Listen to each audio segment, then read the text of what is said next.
This episode of Recovery is Possible is brought to you by Retreat Behavioral Health, where there are endless possibilities for recovery. Retreat provides quality care at their leading mental health and substance use treatment centers, which are designed to offer patients truly personalized and comprehensive programs that are tailored to their needs. Retreat substance use and mental health treatment centers in Palm Beach County, Florida, Lancaster County, Pennsylvania, and New Haven, Connecticut do everything in their power to ensure that patients receive the highest quality treatment in a safe and comfortable setting. So reach out today at retreatbehaviorhealth.com or call it 855-802-6600 for more information. Again, that's retreatbehaviorhealth.com. This is Mike Van Meter, and welcome to the Recovery is Possible podcast. I want to thank you for joining me. You can reach us at our Facebook site, which is also called Recovery is Possible, or our website, which is vanmeterwellnesssolutions.com. This podcast exists to educate the public about addiction, remove the stigma associated with addiction, and offer help and support to those suffering from addiction. Now today, what I want to talk about is service in meetings and service while you are in recovery. I found that in my personal experience that service and being involved in the program of recovery, I mean, other than your own personal recovery, was one of the best things that I ever did and helped me immensely in staying sober myself. And I want to talk about that a little bit because you'll hear this at a lot of meetings, but I just cannot emphasize this enough. Now, what is important to understand that first and foremost, that once you get into recovery, one of the best things that you can do for yourself is just to be completely involved in the program. And by completely involved in the program, I mean really make it a part of your life. Because after all, drinking and drugging, for those of you that took drugs or drugs are part of your story, you know that really that became your life. That every waking moment was either recovering from the effects of drugs or alcohol, or you were thinking about drugs and alcohol, trying to get drugs or alcohol, or actually using. And that was an immense amount of time that you were spending dedicated to this one thing. And I've always found it curious that people that are leery about getting into a recovery program are saying to themselves, you know, I don't want to give up myself totally to this organization because it kind of appears cult-like. And you hear that a lot with AA meetings, Alcoholics Anonymous meetings. You know, it's like, you know, you guys are kind of like a cult. I mean, you guys kind of go to all these meetings, you talk about God, you're talking about the steps. You know, people are just obsessed with it. And people talk about this like it's some sort of strange act or something that is just, you know, horrible thing to do. But really, when you think about it, if you are completely honest with yourself, that's exactly what you were doing in your own drinking. If we're talking about alcohol here, when you think about the amount of time that you spent engaged in the activity, thinking about it, recovering from it, you were kind of worshiping at a cult. If you think about it, you were worshiping the bottle. You were worshiping whatever this thing was that was controlling your life. But yet you'll turn around and say that I don't want an organization like AA or Smart Recovery or Celebrate Recovery or any of the other groups that are around for recovery. You don't want to completely devote yourself to that because it seems quote-unquote cult-like. So I've always found that sort of amusing. And I'm not laughing because I know I was the same way. And many of you know that I do work at a treatment center here in the area in which I live. And that's one of the things, what's one of the most common things I hear from patients in the treatment center is, boy, that program really sounds cult-like. And the only thing I can say in response to that is I just don't think these people have developed the ability to sort of step out of themselves and look objectively at their own life and realize, well, that's kind of what you were doing yourself prior to coming into recovery. Now, that's an awful lot of time that you're spending either looking for, recovering from, or engaging in the substance of your choice. You spend an enormous amount of time doing that. If you really think about it, if you're going to one meeting per day, an hour, maybe talking to your sponsor for a half hour, you're looking at an hour and a half, no more than 2 hours per day. And you and I both know that if you're actively using right now, or if you formerly used, you were spending a lot more time than that engaged in your substance abuse.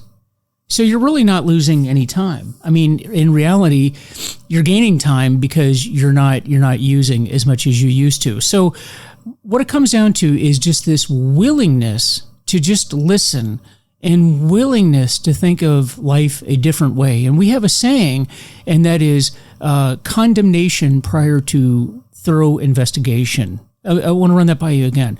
Condemnation prior to thorough investigation, meaning you have judged something without ever actually participating in it. Now, I know some of you are going to say, well, you know, Mike, I actually tried AA, or I tried Smart Recovery, I tried Celebrate Recovery, and it didn't work.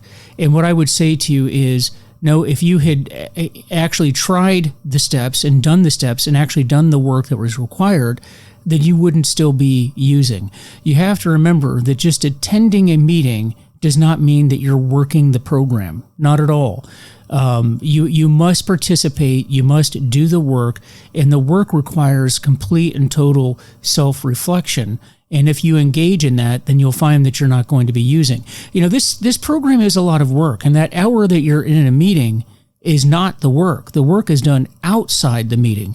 And that's something that's very, very important for you to remember, that if you are not, if you don't have a sponsor and you're not working those steps and you're not engaging and talking and writing about what it is that is required in the steps, then you're not actually working the program.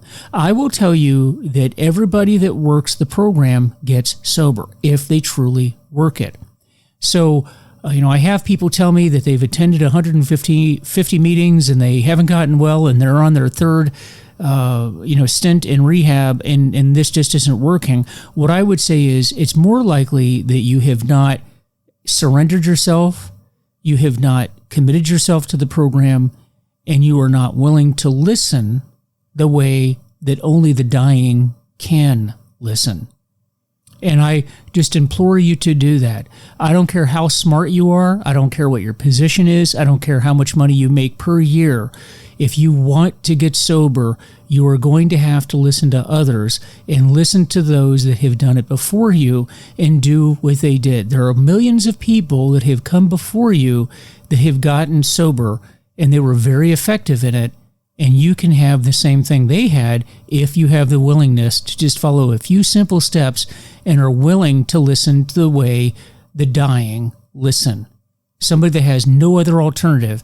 And if you had terminal cancer and they told you that the only thing that is left for you to try is some treatment that has never been tested and it's experimental, you'd probably take it and you wouldn't even question that. However, for some reason, when it comes to recovery, we are very, very reluctant to listen to people, and we won't do anything experimental. And quite frankly, when you talk about the 12 steps, they're not experimental. They are actually very, very effective. That's why if you go to a detox center, you go to a medical center, they're going to recommend doing the 12 steps. If you are arrested for DUI, the court may mandate you to do the 12 steps. And they do all these things because they know it's effective. So putting your ego aside, having willingness, and being willing to listen are all the catchphrases, and those are the keys to success if you want to be successful. Okay, once again, I'm going to talk about our sponsor here, and this episode is sponsored by FHE Health, a substance abuse and mental health treatment center specializing in treatment for first responders' needs, including PTSD, anxiety, and substance use. So take the first steps to a better life today by visiting FHEHealth.com. Now, when you have all of this free time available to you in recovery, assuming that you get some days behind you where you are sober, the question is always, well, then what do you do with all of that free time that you now have? Well, particularly early on, I would say what you need to do is get involved in the meetings. And what do I mean by being involved? Well, you can be the person that makes the coffee now that after COVID, things are starting to open up now and meetings are starting to get back together. You can be the person that greets people at the door. You can be the person that makes coffee, brings in sweets. If you go to a meeting where they have donuts or they have cookies or carrots, whatever you want to bring.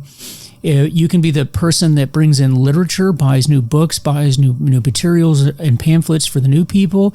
You can be the one that hands out chips You can chair the meeting. You can be someone that looks for speakers. If you are attending a speakers meeting, you can come up with topics if it's a topical meeting. Whatever the case may be, you can do that. Somebody has to make the meetings work. And what I would recommend to you, if you are somebody that is new to recovery, that you become that person. You become that person that is heavily, heavily involved in the meeting, because somebody has to do it. And what I like about that is you then become the person that other people count on. And I know that in early recovery for me, that was something that I found helped quite a bit. When I found that other people depended on me to make the meeting happen, when other people depended on me to have the doors open, to have the coffee made. After all, if you want to get a bunch of recovering alcoholics upset, don't have the coffee made when people show up, and you'll find out how upset people can get. That's a very important job, probably one of the more important jobs in a recovery meeting.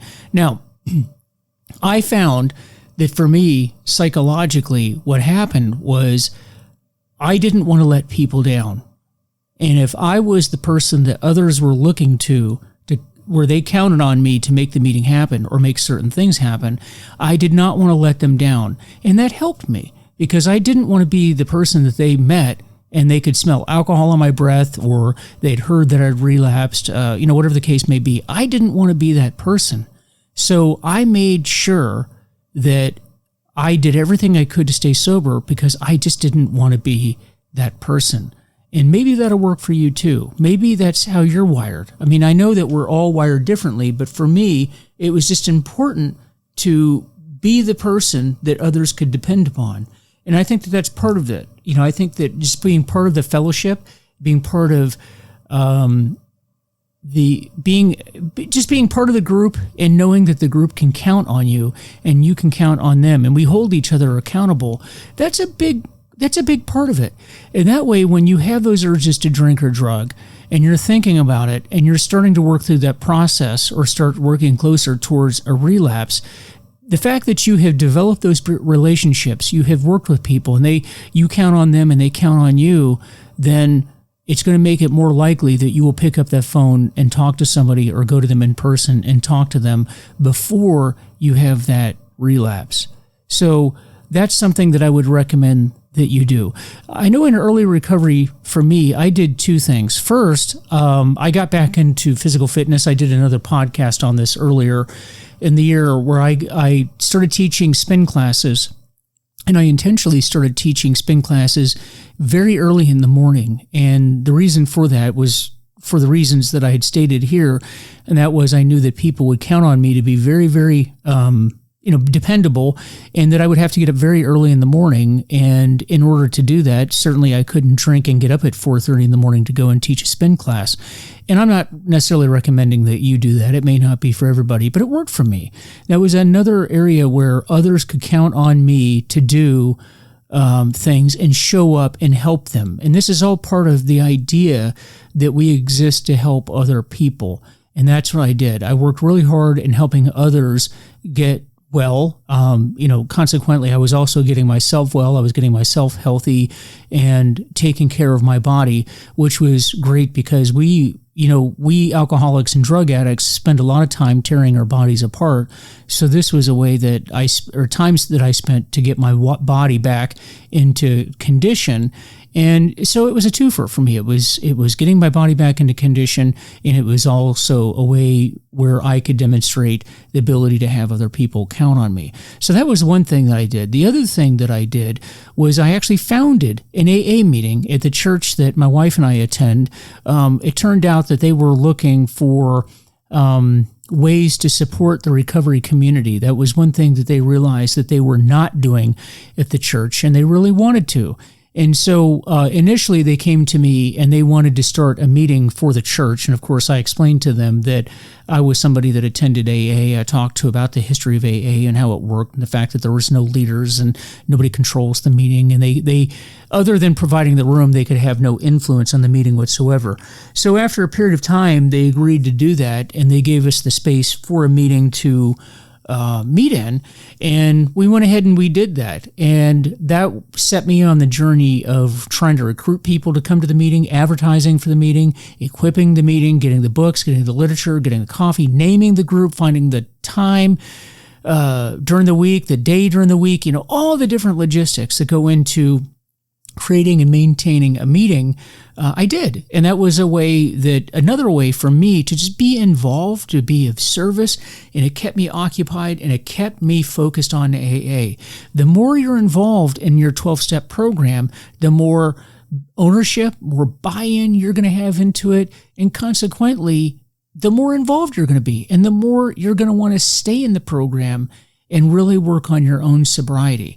And I think that is very, very important. And folks, all I can say is that it helped me. It may help you. Just something to think about. It's just something that I want you just, really take the time. If you're listening to this podcast and you need to be in recovery and you're struggling, think about service. Think about getting involved, thinking about being the person that others can count on and being the example to other people. And that might be just the trick that works for you in helping you on your sobriety journey. So, guys, I hope this message was helpful to you. And it was just something that I learned along the way. And just take what you can from this. If none of this applies to you, then just discard it. But if you can take something from it and it's helpful for you and for others, then certainly do that. This episode of Recovery is Possible is brought to you by Retreat Behavioral Health, where there are endless possibilities for recovery.